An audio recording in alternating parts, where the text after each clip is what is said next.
together with the AP Hub, we're organizing a set of sessions, technology training sessions, with regards to open map data.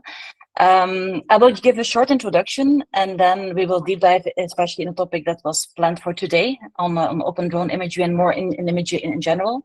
So just let me share my screen for a short introduction.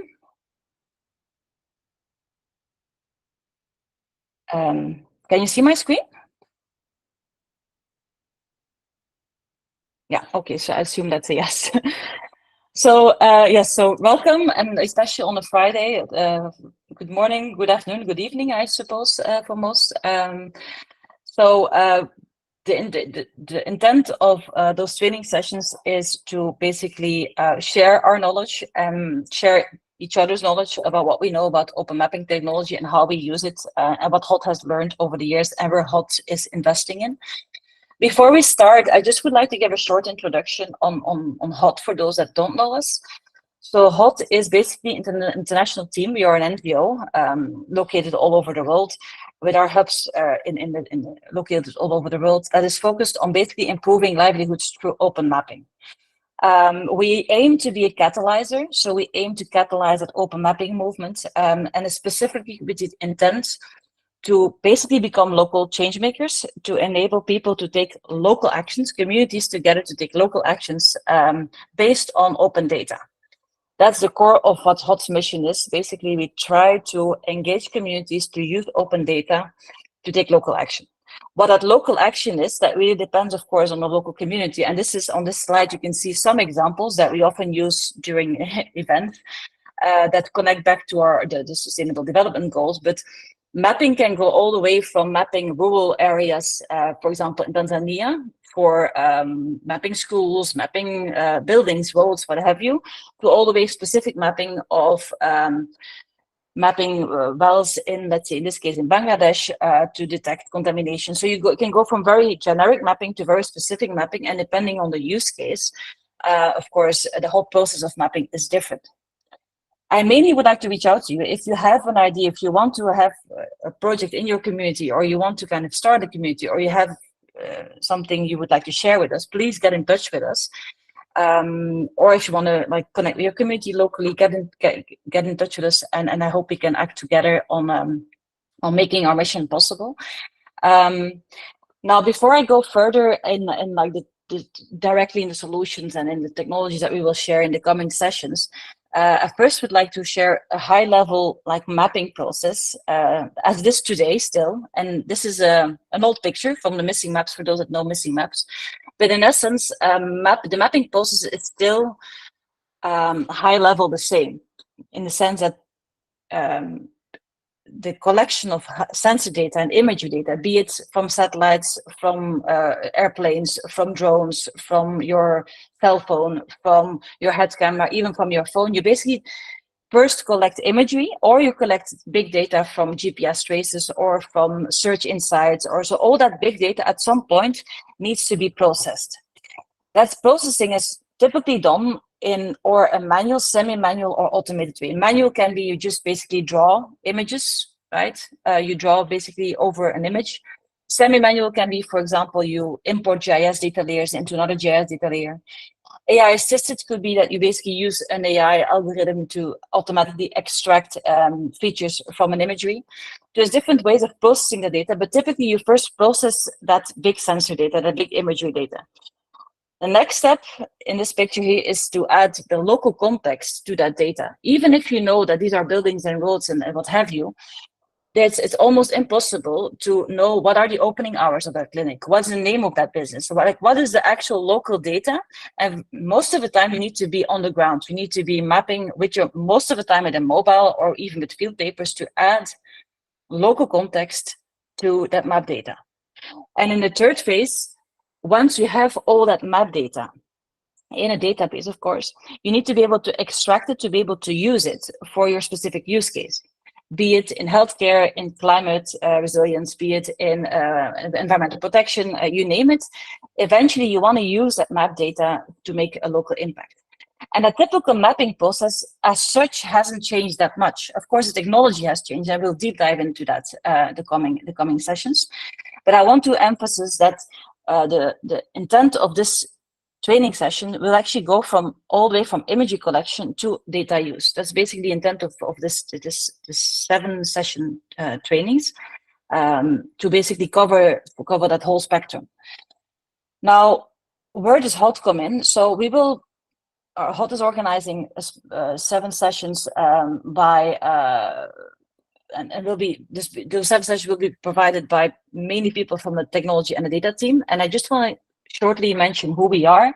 So within the technology and the data team, we aim to provide solutions, technological solutions to use that open map data to make them local impact. Now, we don't do this alone, right? So we are a small team of developers and architects and designers and what have you, but we do work, and that's the key. That's as important as our solution. We work with partners, we work with community members, we work with volunteers, we work with universities. So we are on a journey together on this to generate and to provide that open tech stack to be able to use open map data for making local impact. Now, I'm shortly just want to explain you that whole process and why it's like that. So the first session today will focus on that very first step, which is most of the time. Sometimes you don't need to go to that step. It's most of the time that's the first step in the mapping process. That's collecting and sharing imagery or sensor data. And this session will deep dive more into the drone imagery, but I think Ivan will also zoom out a bit. But Ivan will today walk us through that very first step in that mapping process, and also what tools are available, and share you like what is possible, like what is today possible, what are things that we are doing at HOT when it comes to collecting imagery. Next week, Ramya and Nicole will walk you through that processing step, like how can you then actually process that data, be it in a manual or semi-manual way, using editors like ID, like JOSM, like Tasking Manager, like Mapcycle Web. So these are all ways of then processing, a first step of processing imagery data. In a third session, we will focus on doing that in a more AI-assisted way, and more specifically, we will focus on an initiative which is named FAIR. FAIR is an initiative that has started about 2 years ago at HOT, where we aim to basically generate open AI models, localized open AI models to map our world. Basically, we try to engage people. We try to do this with open AI models to enable an open and ethical way of fair AI use for mapping. That's basically number 2 and 3 is more into focusing on like, okay, how can we now process data? And once we have that data processed, how can we add that local context to the mapping data? And there we will focus on individual mobile mapping tools. Feije from our AP OM Guru program will walk us through all the different options and like the pros and cons of using certain applications in the field. And then Susmina will walk us through an initiative that HOT is investing in, which is FMTM, where we enable coordinated mapping using open field mapping tools. And in the next session, we will try to focus, well, Kshitij and Adityo will explain share what we are doing when it comes to data extraction, be it how can you then extract that data out of a database? How can you use the APIs that are existing, use underpass, overpass, what have you, all the tools that basically enable you to extract data out of OSM and visualize that in a very generic way. So that's kind of the 5th session. The 5th session will focus on, for example, tools like UMap, like Felt, etc., to enable you to then easily visualize that map data. And the last 2 sessions, 6 and 7, we will have John Bryant from Mammoth Geospatial that will introduce us in QGIS. I think most of you might know QGIS is the most known free and open GIS software. That first session will be more generic, like what can you do with it? How can you process data? How can you analyze data in GIS? And lastly, we want to really go all the way. How can you actually use that map data for impact? And there we will focus on specific use cases, most probably flooding and land tenure.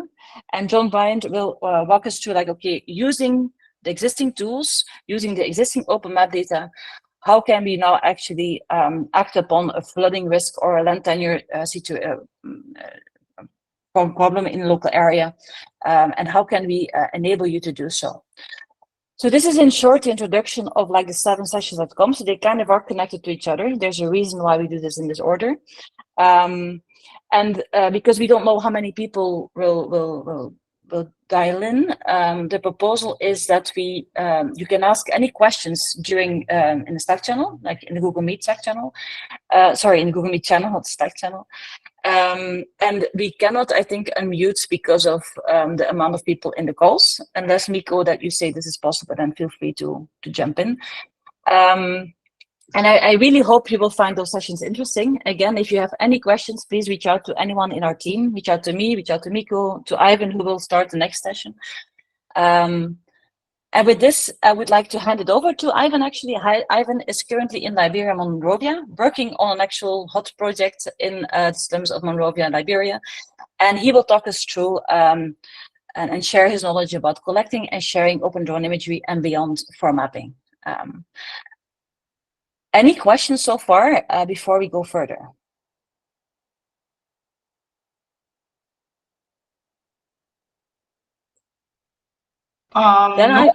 Nope. Hi, Dean. Sorry for interrupting. So currently there are no questions in the chat board, but there are people who are asking whether the recordings will be available. So we will be sharing the link to the OpenStreetMap wiki page wherein all the trainings will be shared, the recordings and the slides. Yes. Do we hands-on for this? Dean, someone is asking, is there any hands-on activity for today? No, so none of the sessions will be hands-on. The reason is that we only have like 90 minutes. We have a lot to share. The main intent of these sessions is to inspire, is to show what is possible, at least what we know is possible, and to inspire. It's not going to be hands-on sessions from the beginning to the end. It's really more inspirational, and it's knowledge sharing. And also, if you have ideas about what we're talking about, feel free to also share this with community members in the Slack channel, in the Google Meet channel. Because it's really the intent to also share between each other, right? So if you have specific knowledge about a topic we're talking about, feel free to share this as well, and people can learn from one another. That's Okay. I think there is another question, Lean, but it's going to be good for the discussion with Ivan. So yeah, for now, perfect. Yeah, let's go, Ivan. Off to you. Hey, everybody. Nice to see you. Can I get a round of either thumbs up or sad faces if you can hear me okay? So thumbs up if you can hear me all right, sad face if you can't. I would love to see all those thumbs up. Wonderful. Okay, great to meet you all. My name is Ivan Gayton. I am Canadian. I live in Rwanda in Africa. I'm currently in Monrovia, Liberia with my good friend Carter, who's just across on the other desk working with an organization called Slum Dwellers International, doing some field mapping. And we're actually doing the entire, Lane talked about the end-to-end approach, and that's what we're doing here in the wonderful community of Monrovia.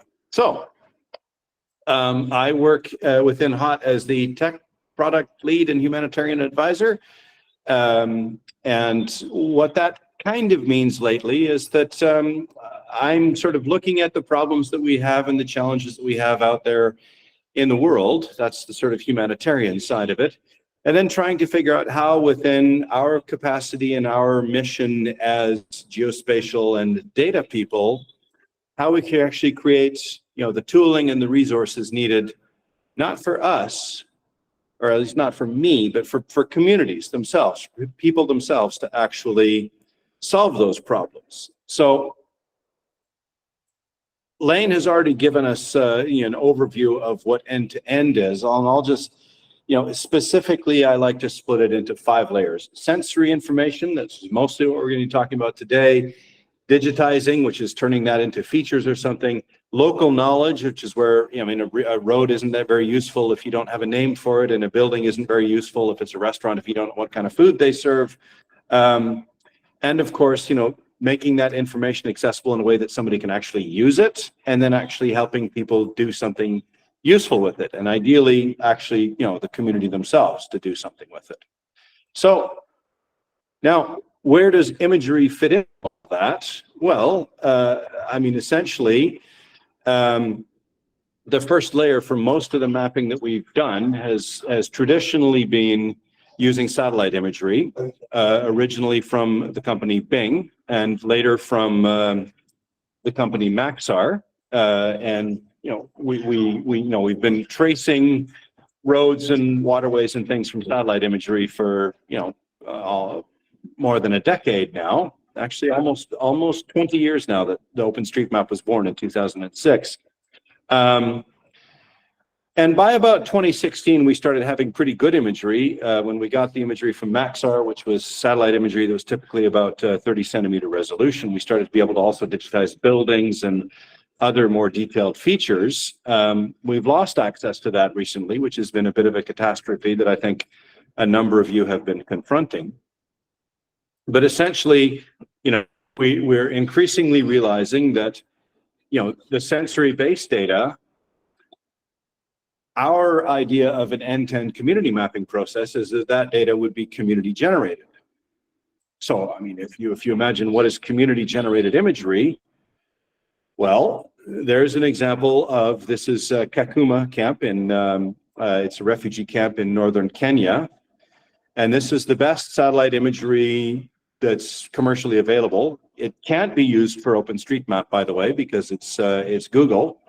And that's as good a resolution as we pretty much ever could possibly get in any of the contexts where we work. And in fact, as I said, that would only be if, in fact, we had satellite imagery that we could use. This we can't, because this is Google. It's not licensed for open mapping. And the imagery that is licensed for open mapping, Bing, is at this point not nearly as high resolution in this area.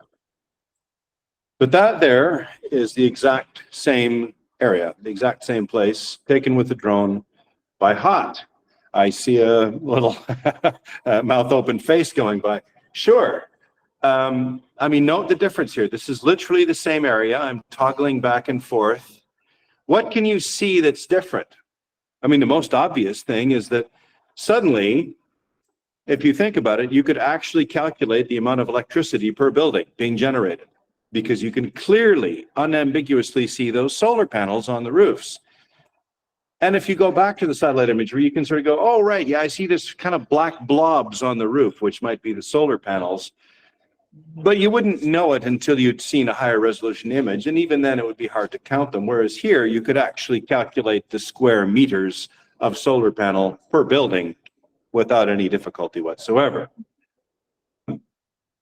So in one sense, I would say, the going from nothing to satellite imagery is kind of a 0 to 1.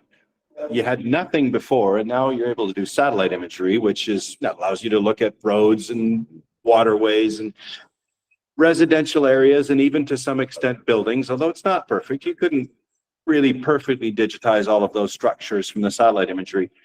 But then if nothing to satellite imagery is 0 to 1, satellite to drone imagery is kind of like 1 to 50. Suddenly you can actually see power infrastructure. You can see, vehicles.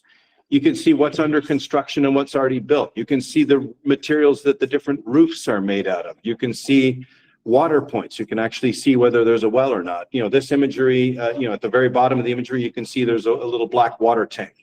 So you can see that you could probably make a guess as to the capacity of that tank.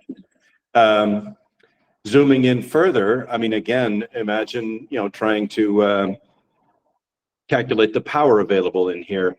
You can literally count the square meters of solar panel.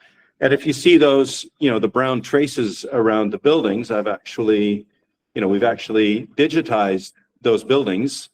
Some of that digitization, by the way, was done by humans, assisted by this, HOT community, free, open source, ethical AI system, which I would argue the future of digitization is going to be not AI.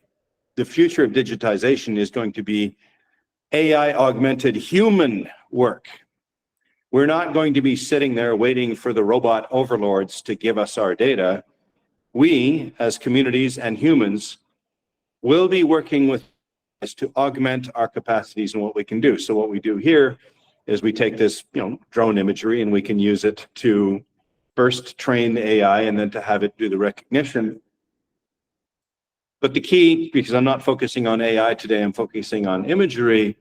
The key here is that given this drone imagery, the AI becomes much, much more effective. The AI can barely function to identify buildings from the satellite imagery, and even when it does identify those buildings, they're very poor, sloppy outlines. If I have time, I'll show you some AI-generated outlines from Microsoft and Google and companies like that, which are frankly a little bit embarrassing. Whereas what the AI, our ethical human-led AI, can do with drone imagery is enormously more detailed, and you could see many more features. Again, the AI from this imagery that we created together with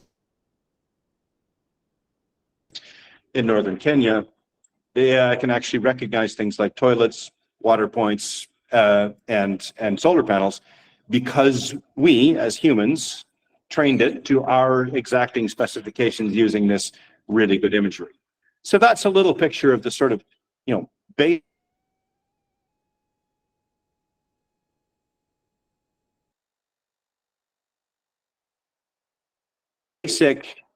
the first jump that I'm talking about, what you hear is quality satellite imagery in 2016 when we got Maxar. The Maxar revoked access in 2023, so it's been a kind of reversion back to not having as good imagery. So the way forward is no longer to depend on someone else. The way forward is to create our own imagery, which, by the way, is going to be local, it's going to be appropriate, and it's going to be this kind of quality. Well, you ask, how do we do that? In the center is a picture of a Swiss-made SenseFly EB. It is an $18,000 piece of equipment. It's a piece of black painted styrofoam. And by the way, to tell you how appropriate this machine is to Africa, the styrofoam itself is white, but the Swiss people decided it would look cooler if they painted it black, which of course in the blazing sun in North Africa means that thing overheats much more quickly. So this is not, I would say, the most locally appropriate drone. It's a brilliant piece of equipment, to be clear. An EB, if you can afford one, it's a lovely thing to have. But it was developed for the meadows of Switzerland, the mountain meadows of Switzerland, and not for the semi-arid plains of the Sahel, where a lot of us are trying to work. On the left is a Parrot Anafi. That's my drone. That's actually a picture of my flying in Kenya. And that's a drone that I bought for $700. And you'll see in a moment what imagery I can generate with it. I will come back to you on that. But suffice it to say, the one in the middle is $18,000 and the one on the left is $700. And on the right is my good friend from Tanzania, Born Love Ntika. And he and I built that drone out of bamboo. So as a matter of fact, it's entirely possible to create drones. And I'll talk about that a little later, because there are some complications with that, principally that, sure, you can make a drone, but how do you take a picture from it? And we'll get into that. But in the meantime, I'd like to explore what goes a little further than just the fly overhead with a professional mapping drone like an EB. What else can you do? So what are the challenges in acquiring imagery? Well, we've already said that if we depend 100% on big companies with satellites, we're vulnerable. I actually, gave a presentation January, 1 year and 2 months ago in Naivasha, Kenya, where I said, we are vulnerable because there are only two companies that provide us with satellite imagery, Maxar and Bing. And if one of them decides they don't want to help us anymore, we don't really have a backup plan. And 2 months later, that's what happened. So I don't want to, sit here telling you how clever I am and that I predicted the problem, but a lot of us have been worried for a long time that dependencies are bad. The whole ethos of open mapping and of OpenStreetMap and of our sector is to depend on ourselves and each other, not to depend on big institutional actors like companies who operate satellites. So the principle here is we should be as independent as possible. And coming my point about the, the price difference between an EB or a little Parrot drone. If we depend on expensive drones, well then, I mean, we've had the experience several times, including right here in Liberia, where somebody flies in from another country with an expensive drone and collects a bunch of imagery, and they're staying in a hotel. It costs some money. They've flown in, and there's expense to their international travel. There's complications in getting permission for their drone to come into the country. It's large and visible, so there's danger that it's stolen. There's danger that if it crashes, it'll hurt someone. And in this particular case, there were some large birds, raptors, predatory birds, that took either an amorous or predatory interest in the drone. And so, the drone mission had to stop because the birds were attacking the drone. So the amount of money that costs then when you have a foreign operated drone coming into a country is tremendous, and it's not really the way forward. Drone capacity should be local, not international. And largely speaking, I think that we should be using inexpensive drones that communities can actually access, rather than expensive drones that have to be flown in and operated by some consultant from Switzerland who charges 600 euros a day. And of course, permission to fly. It's a huge challenge. It's very difficult to get permission to fly in many countries. And I believe that we should be leaders. We should be showing regulatory agencies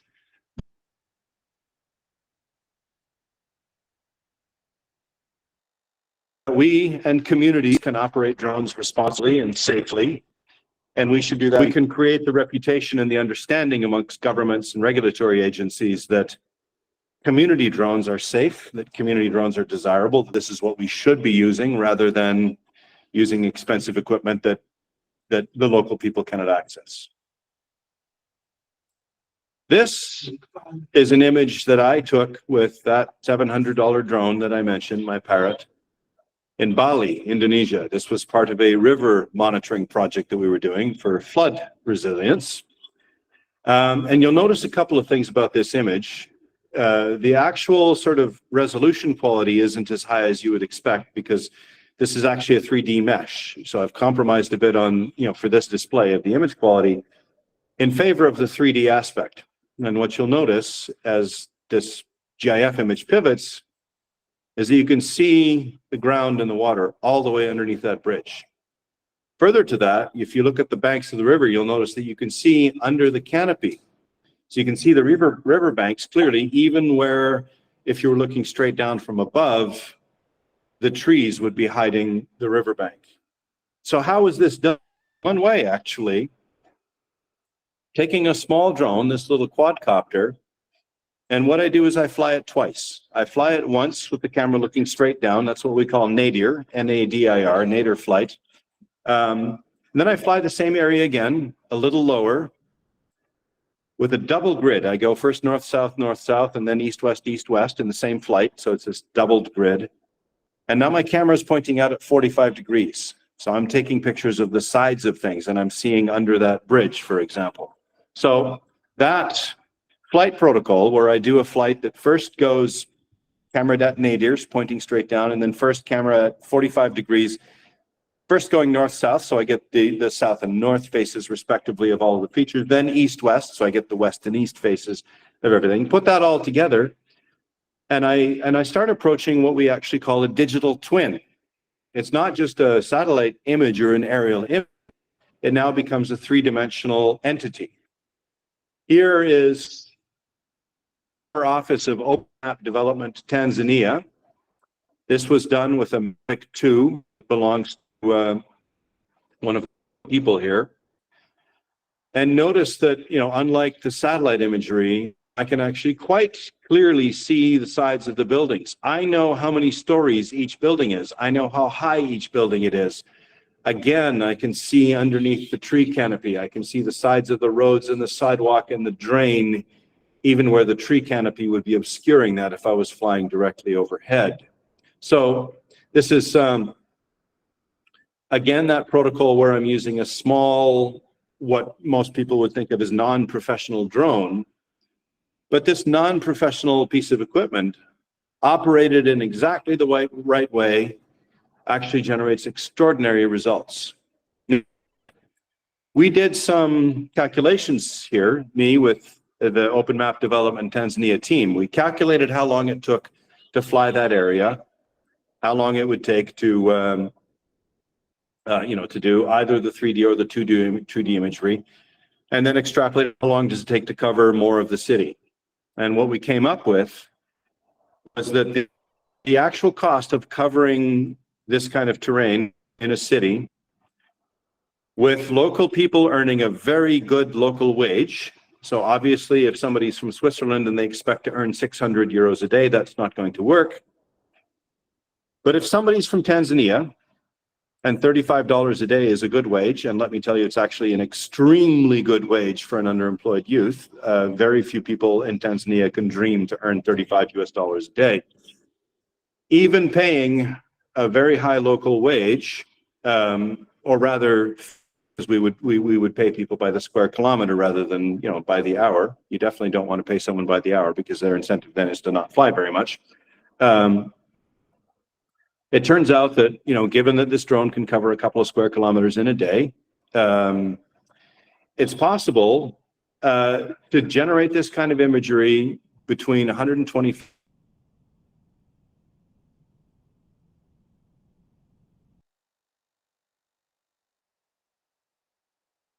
and $250 per square kilometer. Now, considerably cheaper, not to mention in some ways considerably better quality.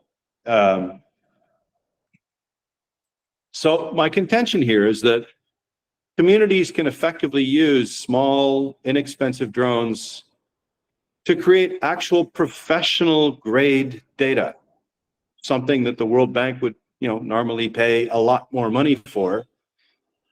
And when we say that we could actually lower the price of it, that's not to say that so that the World Bank can save money. That's so that the World Bank can afford to do more. My dream is that every city in every country where we work and every country where our communities are present, every city is flown by local people with local drones twice a year, once in the rainy season and once in the dry season. And that there's a group of 5 or 10 or 20 or 50 people in each of these cities that has their own inexpensive drones, and they spend a few months every year earning a decent living, creating that imagery for which they're already paying customers like the World Bank and of course the insurance industry and many other industries that actually require this kind of imagery, not to mention governments and urban planners and communities themselves. So, well, we need the drone hardware. We need good drones. Right now, it's getting harder and harder. The Parrot Anafi, my favorite drone, is no longer manufactured. You can't get them anymore. I think I bought the last few that were sitting on eBay to send to Brazil. Flight planning apps. I mean, we have mobile applications like Pix4D Capture, which allow you to deploy the drone for a flight. Now, when I talk about these double grids that I fly, it's not like I can just do that, manually. What we do is we actually put the drone in the control of a third-party application of what's called a flight planning application. We give it the polygon. We tell it the parameters we want. So, for example, the drone imagery that I'm doing mostly right now is 5 centimeter, what we call ground sampling distance, 5 centimeter pixels. So you actually figure out what the resolution of your camera is, and you adjust the elevation of the flight so that at that resolution of camera, you get the specific resolution or ground sampling distance that you want.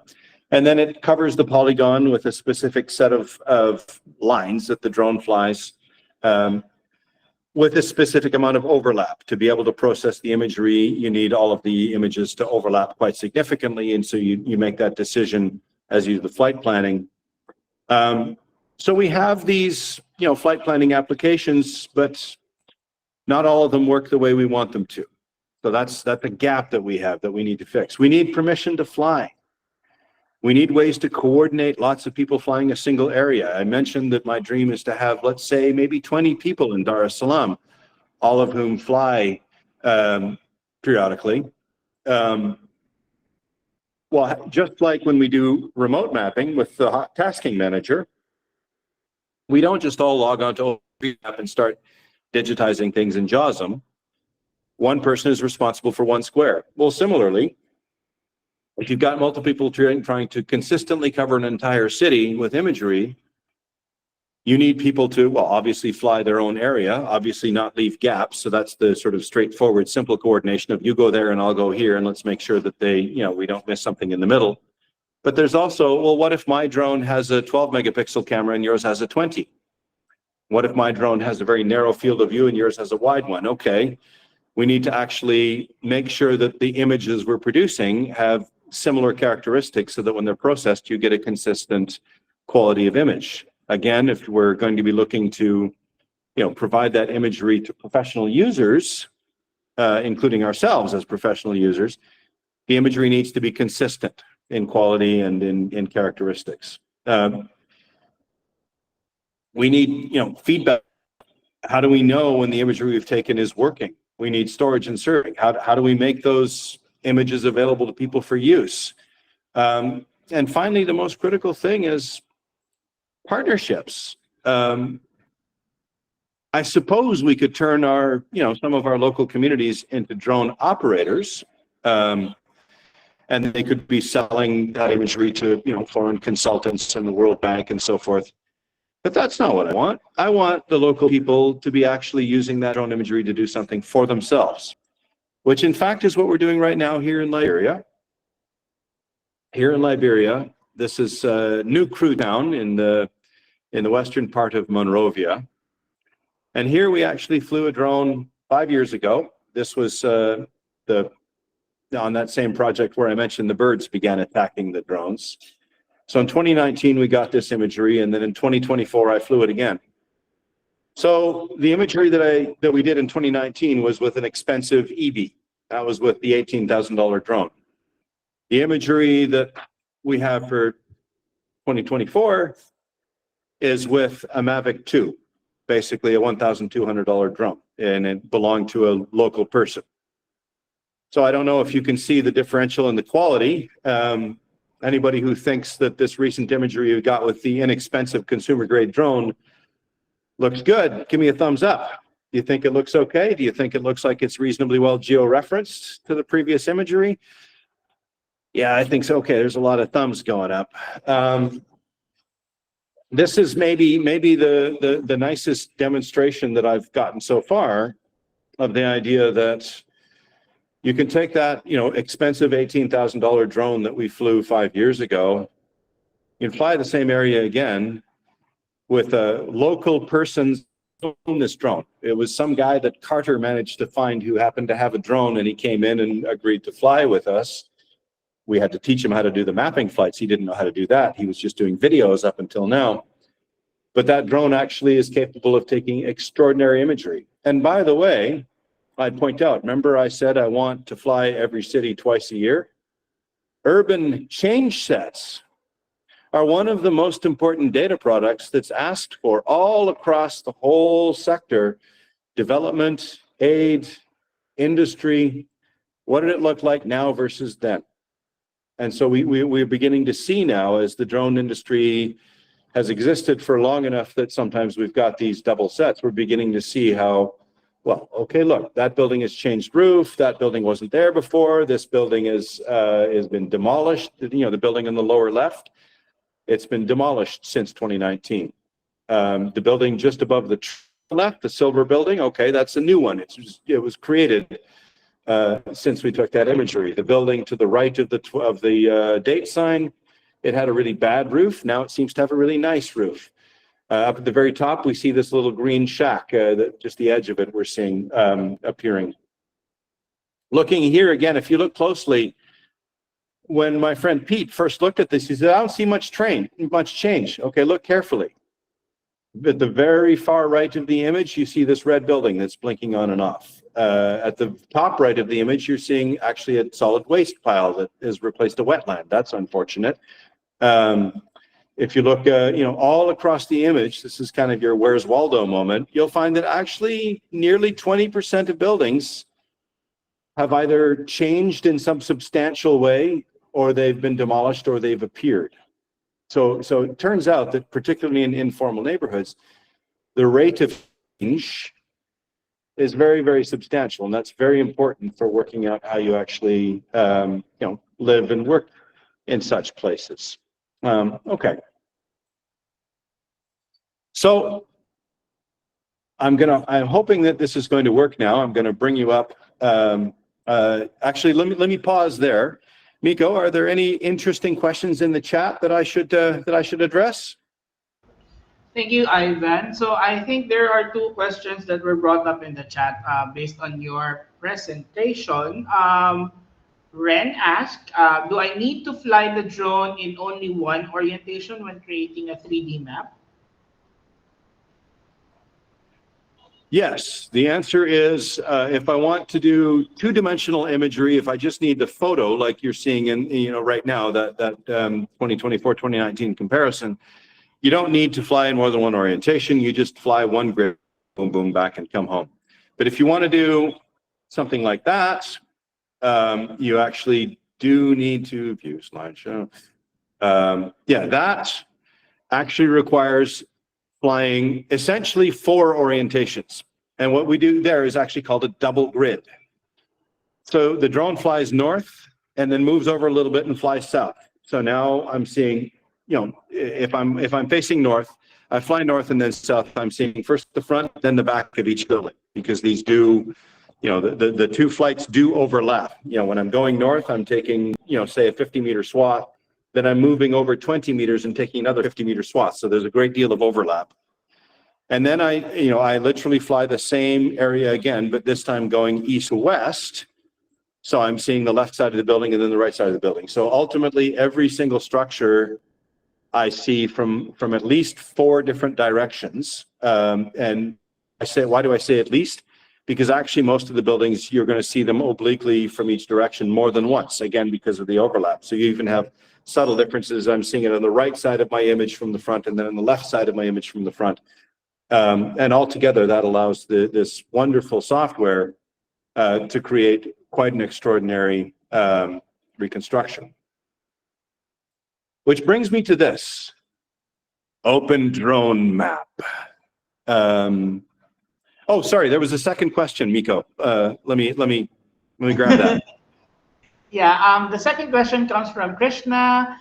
What is the GSD of this ortho from the student's drone? 3.5 centimeters. So I normally aim for 5 centimeters.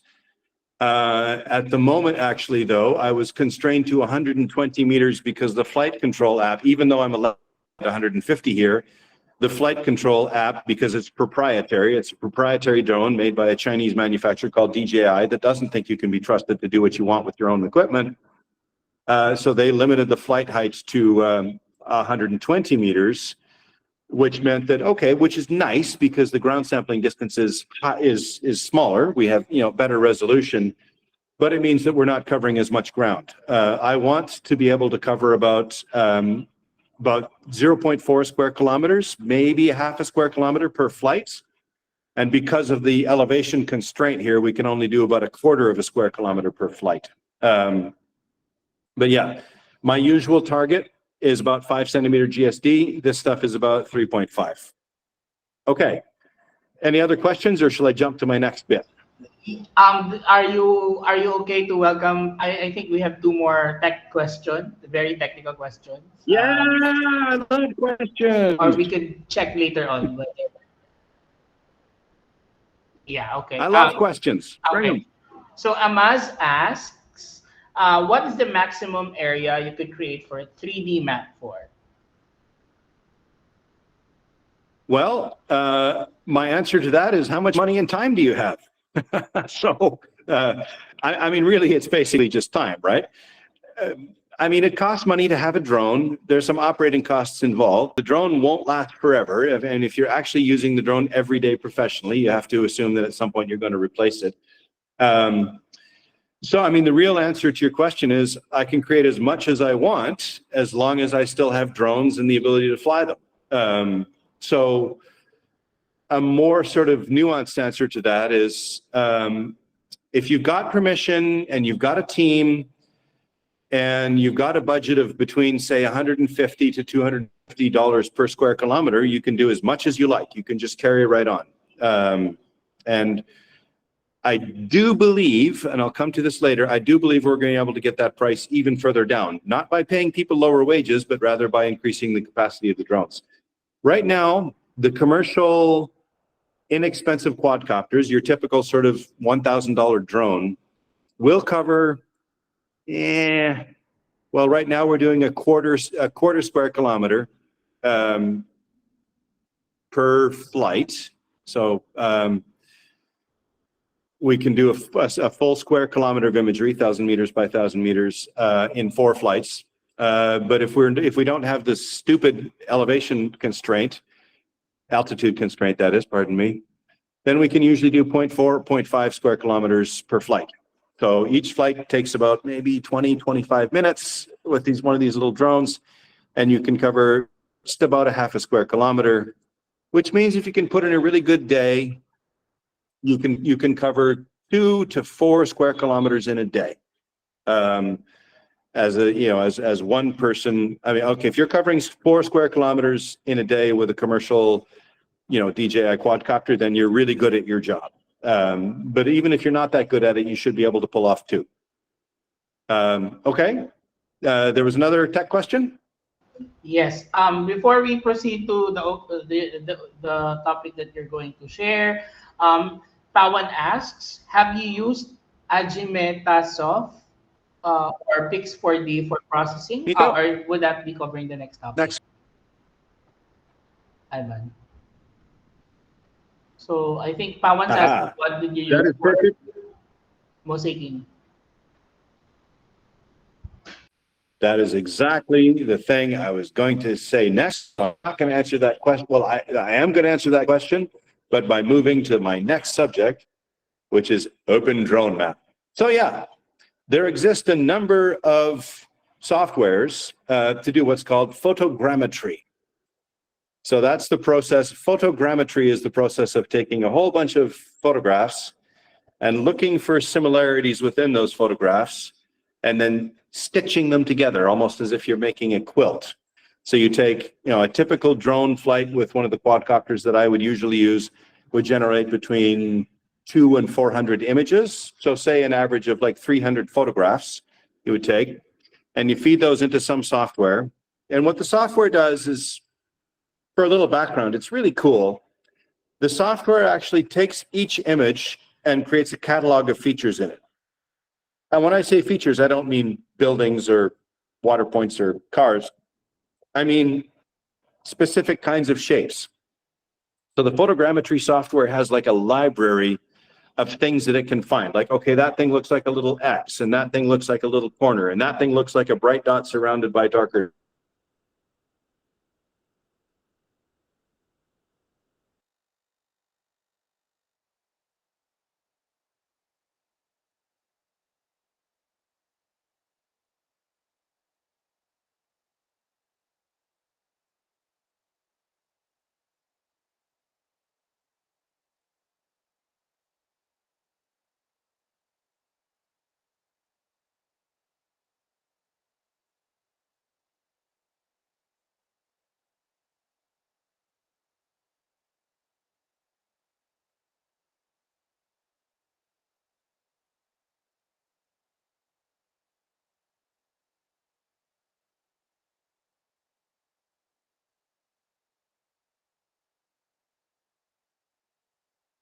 Okay, let's just wait. I think Ivan's just encountering some technical difficulties. Yeah. So yeah, Arlene, I think I actually thought that I was the only one who was not hearing Ivan. Yes. So while we're waiting, Dinar, maybe you could share the attendance form for everyone, so that if you're interested in getting a certificate or an electronic certificate for this session, um, feel free to answer the attendance form so that we'll be able to send it to you later on. And also the slides and the recording. Yes, For questions, feel free to put it on the chat. We will not be unmuting anyone. Hey, Yeah. Nico, can you hear me? Ivan, yes, yes, Ivan, I can hear you. Okay. All right. Liberia is a tough place for the internet, but I'm back. I got some backup here. Right. What's the last thing you heard, please? Tell me where I was.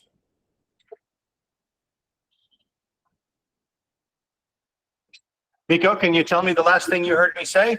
Or when I dropped?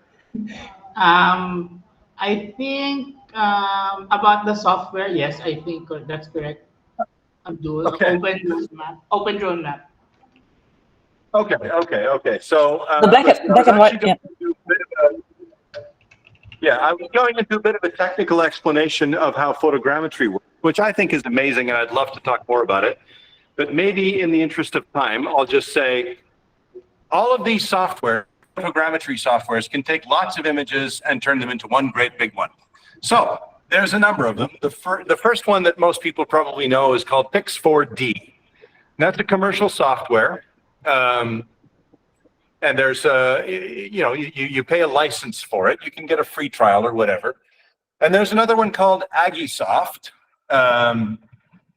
which is more expensive and does an even better job in some ways. And there are a bunch of other ones. Bentley makes a really fancy one. There's one made by Autodesk. There's a number of small companies that make little bespoke ones. But the towering colossus in this is Open Drone Map, which I consider to be the right tool for the job, especially in our context. Why? Because Steve Mather, a friend of mine and just a wonderful human being, who built Open Drone Map, and he's now actually the executive of OpenDroneMap.org, which is now a charitable organization. It's an NGO like we are. Their whole goal is to serve this community. Their goal isn't to sell to corporate customers. Their goal is to enable communities doing environmental work, communities doing humanitarian work, which means basically that they're, unlike the corporates who are more or less tuning their software to work great for people with expensive equipment and fancy computers, Open Drone Map actually easily outperforms all of those other softwares on my computers because, and for the data I've got, because Open Drone Map is made for me and what I'm doing. So that's my strong recommendation. Sure, if you're able to get a license for Pix4D or AggieSoft, try it out. By all means, recognize that I think it's critical to realize that we've got a fellow community member, Open Drone Map, a powerful, strong, really good community, which is building the tool together with us. They're not just doing it for money, they're doing it with us, not just for us. So Open Drone Map is the way to go.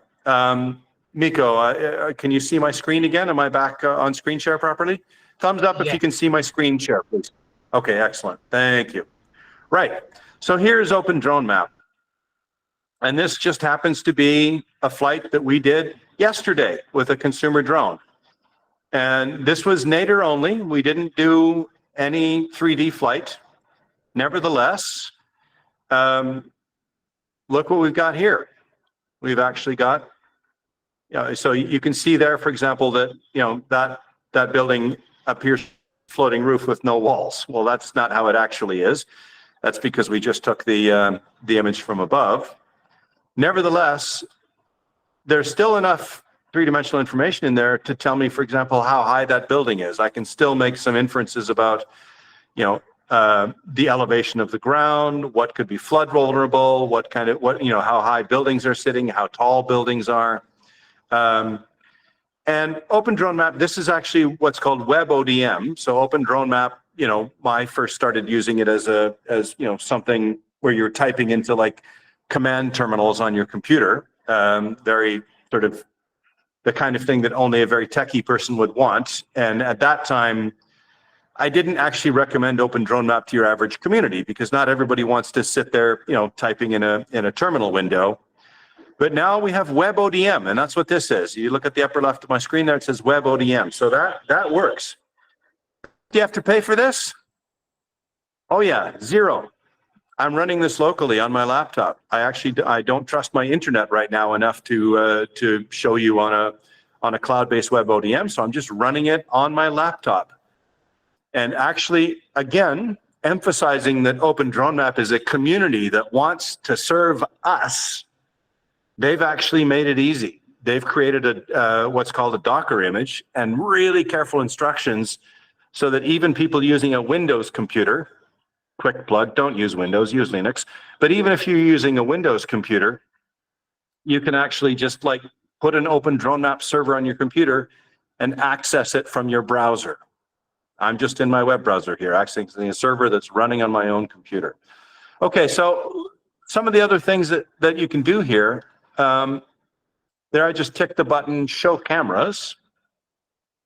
And I don't know if you can, those little blue squares there. The software actually reconstructs the position that the cameras were in when we were taking the imagery. So all those little blue things represent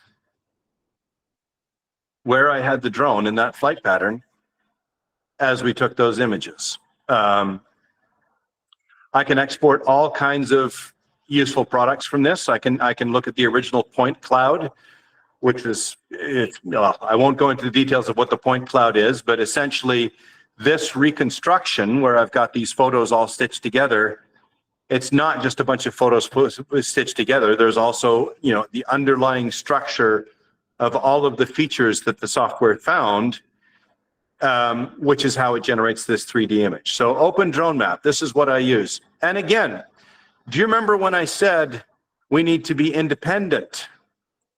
I said we not to depend on big companies with satellites. Well, we also need to not depend on big companies with proprietary software that at any moment can raise the price or go out of business. And, in the worst case, a big company that's selling us a software, they go out of business. And not only do we lose access to our tool, we lose access to our own data. That's happened to me a couple of times where, we're using some proprietary tool and the company decides either they go to business or they're not interested in serving this market anymore and they're pivoting to, only doing oil and gas industry or whatever. And we lose access to our tools and our own data that we've been using. So don't do it. Don't put yourself at the mercy of big companies. They don't have your best interest at heart. If you must use their stuff, make sure you keep your data, backed up outside of their platforms. So yeah. And I strongly recommend Open Drone Map. There's a wonderful Open Drone Map community. Every single hub within HOT has somebody who knows how to use this. And, people like me are always happy to help you figure it out. Okay, let me stop there for a moment and ask Miko if there are any questions, and then I'll jump to sort of the next steps. Any interesting questions, Miko? Yes, there are several interesting questions. So I'll just go through them very quickly. And if you could give us very quick answers, like there's 8 pending here already.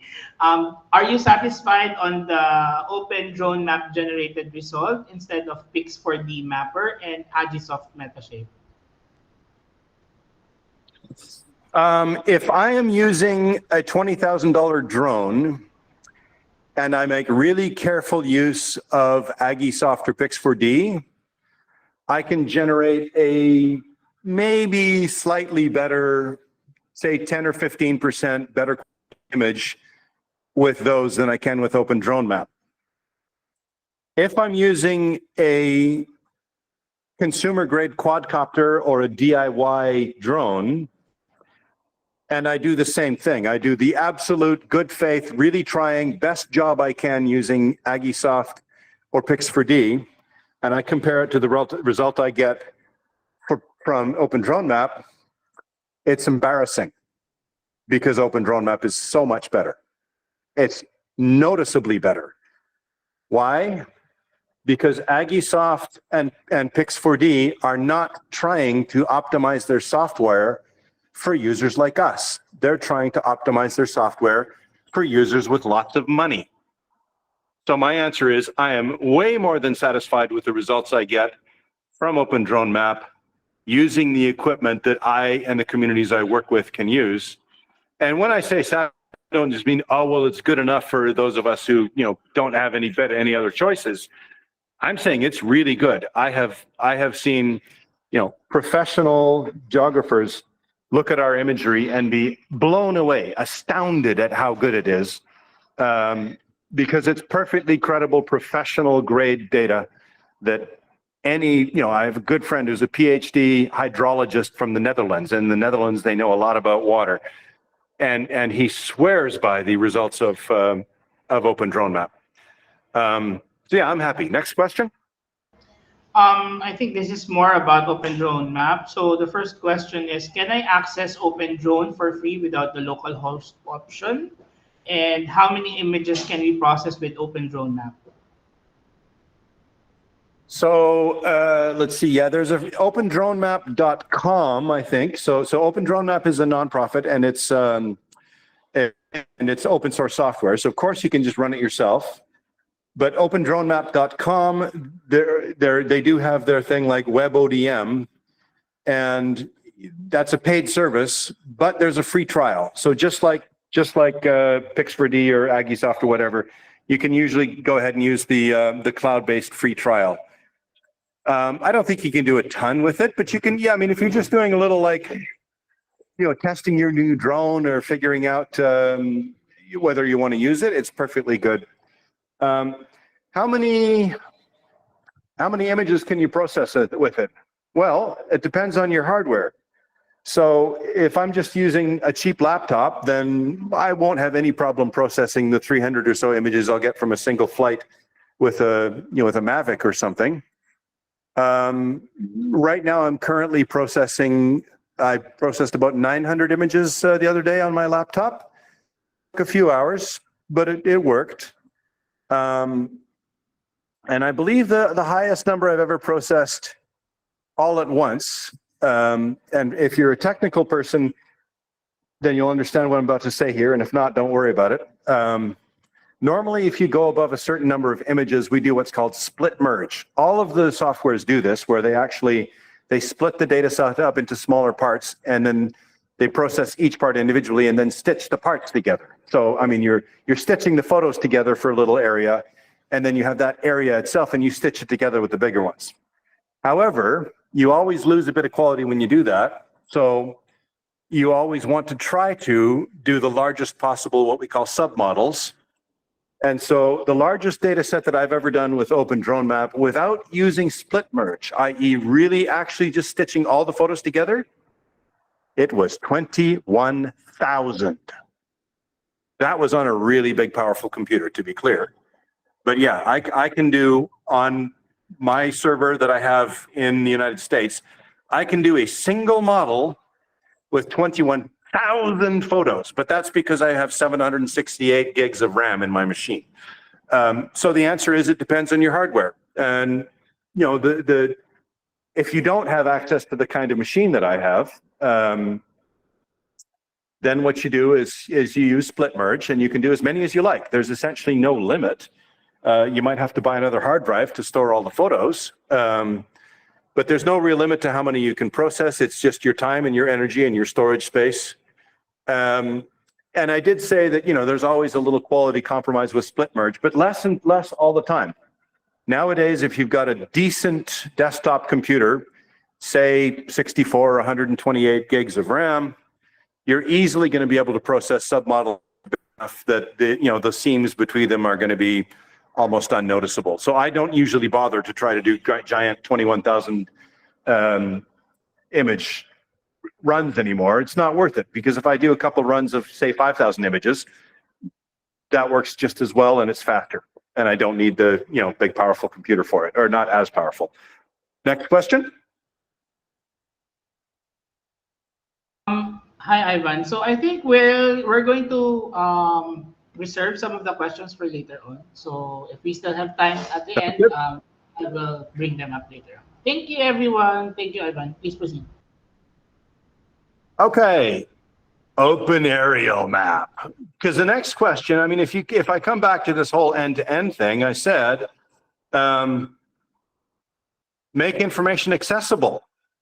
All right, so I flew a drone. That's cool. Well, how can someone use it? So my colleague Cristiano, our wonderful, wonderful, amazing, brilliant colleague Cristiano, who couldn't be here today for, he had an emergency. He was the kind of the guy driving what's called Open Aerial Map. So we have OpenStreetMap. Well, Open Aerial Map is essentially a place where anybody who's got a drone, or anybody who's creating this kind of imagery, can share it with everyone freely.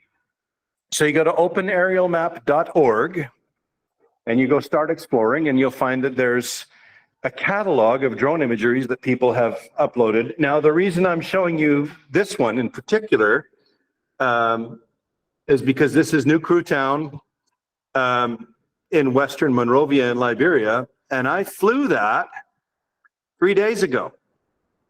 So that's not, that's imagery now. Actually were to look at it, and we're right now using it to do some community mapping.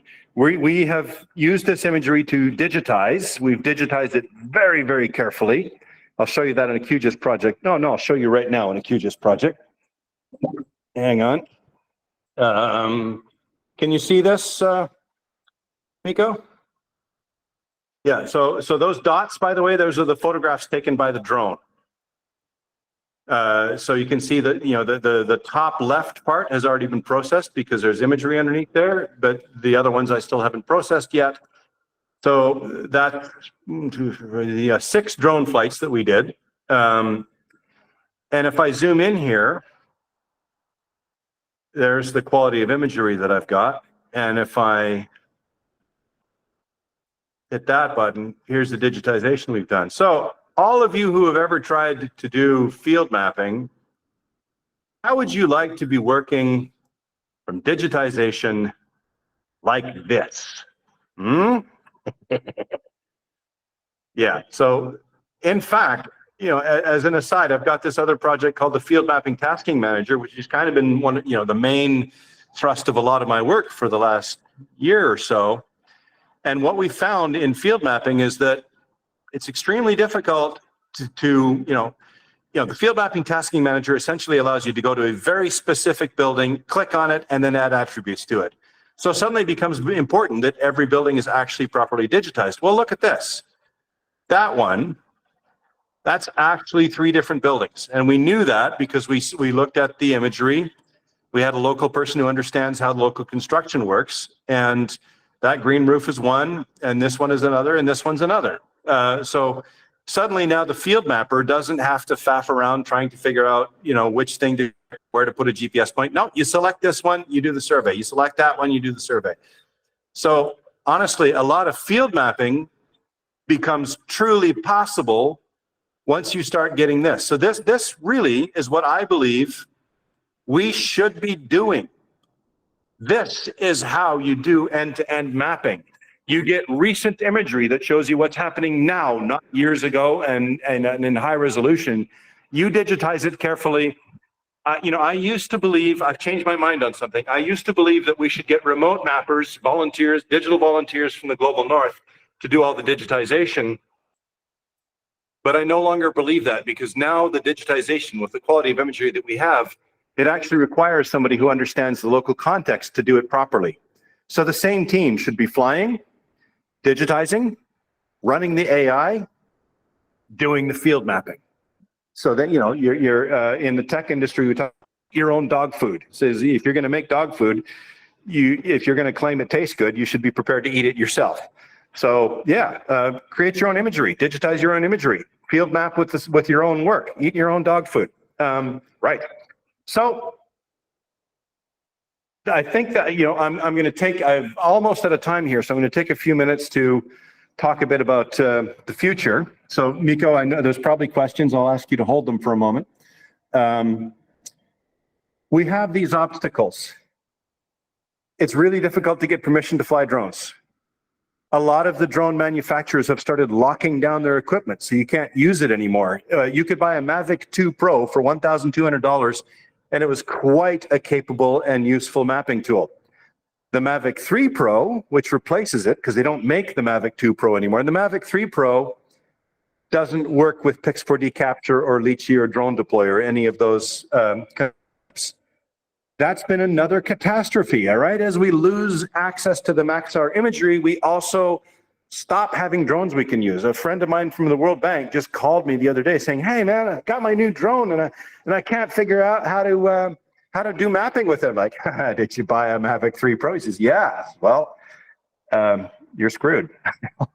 That company doesn't want you to do that. So just like, Pix4D and Agisoft don't have our best interests at heart, they're trying to serve the moneyed customers. The drone manufacturers don't want us using their low-cost drones for mapping. They want us to buy the Phantom 4 Pro, which is $4,000. And it's not like the Mavic 3 Pro isn't capable of doing mapping. It's that they won't let you do mapping with it. They've locked it down. So these third-party mapping control apps won't work. So I got mad. You remember I made some bamboo drones, right? So I know you can make a drone. But I gave up because, the Parrot Anafi was great. Even the Mavic 2 Pro was fine. So I stopped trying to make my own drones a few years ago. But then when I realized that all the manufacturers are locking down their drones and not letting us map with them anymore, I got angry. And when I got angry, I applied for funding from a mechanism called Grand Challenges Canada, asking for $250,000 to make our own super lightweight, super safe, super mapping optimized community drone. And guess what? They gave me the money. So we're starting. In April, we are going to be starting a project to design first a camera that can mount on a DIY drone and then a low-cost manufactured drone. The goal, I don't know if I'll succeed here, but the goal is to have a drone that you can buy for $1,000 that takes 3 images at a time. It's got 3 cameras, one facing forward, one facing left. So every time you do a single flight, you can get a whole half a square kilometer in 20 minutes in 3D. We're not there yet, but we're starting. We got the seed funding and we're on this. So now when I talk about a community having 20 people in Dar es Salaam that have all got a drone, okay, I'm gonna make the damn thing if they won't manufacture it for me. And now furthermore, I understand why a lot of governments and regulatory agencies don't want people flying drones willy-nilly. They're dangerous. You can hurt someone with a drone. You can weaponize a drone. You can use a drone. I mean, the Ukrainian pilots in Russia right now, they can drop a grenade into a 10-centimeter chimney and be high enough up to watch the explosion from the air and then fly back to get another one. You can also use a drone with a GPS and a video transmitted camera to target a mortar. So sure, regulatory agencies are afraid of having flying around their skies. So my solution is the drone that we're making is going to be literally 249 grams.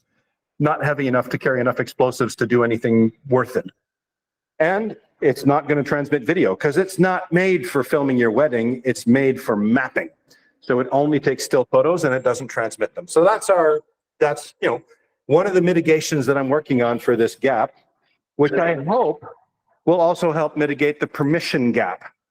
And we're working on a drone tasking manager. So we're currently in the process of hopefully working together with the World Bank. They're excited about the idea. We're trying to put the actual project together where we've got the hot tasking manager where you get a square to go josming in. We've got the field mapping tasking manager coming out today in public beta where you can actually coordinate field mapping with large teams. And now the next project is the drone tasking manager. You're probably seeing a bit of a theme in my work here. The drone tasking manager, where you can pick an area you want to fly, get a flight plan, download it, push it up to your drone, push the fly button, it goes and collects it. And then when you land, after it's processed in Open Drone Map, if it worked, we send you a mobile money payment and you go do more. So that's the goal, that's the dream. So I'll leave it there because I believe I've got 1 minute. So Nico, what do we got for super interesting questions that I can address quickly? Over. Okay, I'll pull out some questions here.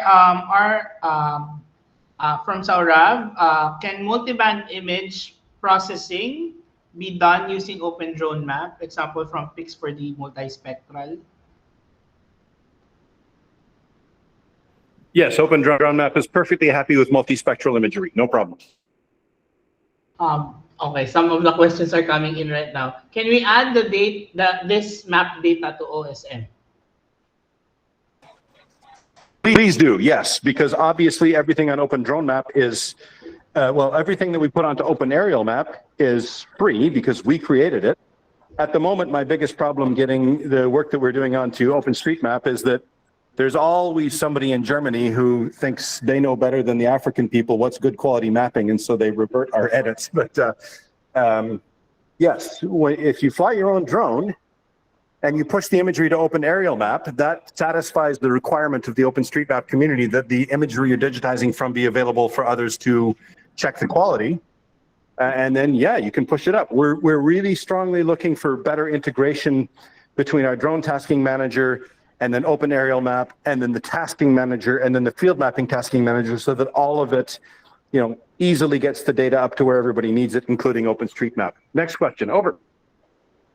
Okay, both from Ponzi, both ODM and OAM can be available for us to detect electricity lines, because many images in Bing, Max, or S3 make it difficult for us to detect power lines.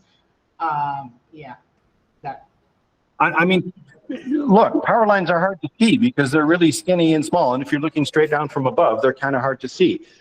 On the other hand, you definitely can't see them in satellite imagery, and you can often see them in drone imagery. And you know what? The 3D drone imagery usually works better. Most of the time, if you only take nadir images, you will not see the power lines, I promise you.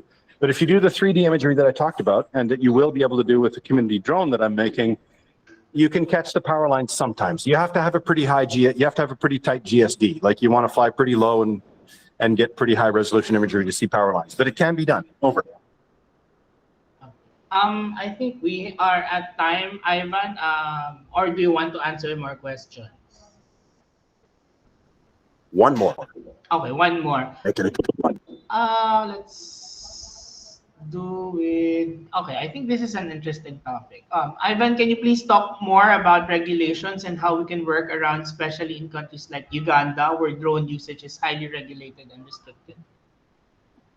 Sure. Okay. So the critical thing first is we have to be genuinely responsible. That means if we're doing a drone data collection campaign, we have to come up with a really good safety and security plan. We have to actually publish protocols. This is how you do it safely. This is how you avoid putting people at risk. This is how you avoid violating people's privacy. This is how you carefully avoid, you know, prohibited areas. This is how you, I mean, one of the features of the tasking manager that I have in mind is literally submit every single flight plan to the Civil Aviation Authority. So they not only know, oh, you're flying this area, but they know, no, this drone will be flying here at this moment, literally this waypoint by waypoint. Liability insurance, for example, if we have liability insurance and we show the local government that every single flight is covered by liability insurance, so if we wind up hurting somebody, we're not just walking away and laughing. All of those things contribute to our being able to persuade authorities that this is desirable and good.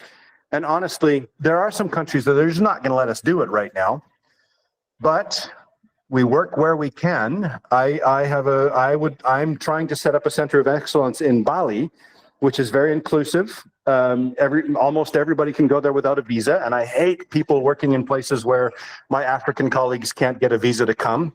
And I hate working in places where my LGBTQ colleagues are under death sentence for existing. So yeah, I'm looking for places where we can build a center of excellence where everybody is welcome and everybody can come and work. And that's where I'd like to start, and where in Bali as well, there's, you know, very, very loose drone regulations. They're not loose, but I mean, reasonable. You're not over temples without permission, but asking permission is just a matter of going to the temple and saying, hey, you don't mind if I fly over here? So at that point, once the countries where we can do this start seeing the benefits, we can look at the neighboring countries and say, hey, would you like a local drone industry, or would you like to remain in the dark ages with 50-centimeter satellite imagery? So yeah, coming back to it, the point here is if we behave responsibly and we show some leadership in doing it properly and safely, we're going to make our case and we're going to win. Over. Okay, thank you very much, Ivan. Yeah, for those questions that we were not able to bring up, we will be contacting you back through email. So feel free to answer the attendance form. Dinar, feel free to share it. Yeah, so that if you ask the question, we have reference on how we're going to send the answers to you. And also share the questions together with the recording. So I shared a while ago the wiki page wherein we're going to upload all Open Mapping Hub and all the 7 tech trainings there. So yeah, please do not worry. Everything will be recorded and shared for you to use or access later. Back to you, Ivan. Well, thank you, everyone. Thank you very much, Ivan. So, yeah, before we, is it Lynn? Am I the one who will be facilitating the last part? Yes, go ahead. Thank you. So, yes, Dinar, please share the registration form so that we are able to provide the e-certificates for everyone who attended. Secondly, we will be needing your feedback. Thank you, Ivan. Thank you, Lynn, for this session. So, feedback is very important for us to grow. And as a way of thanking our trainers, we hope you could provide comments and recommendations for our future trainings. Let me go ahead and share my screen for the final announcement. Okay.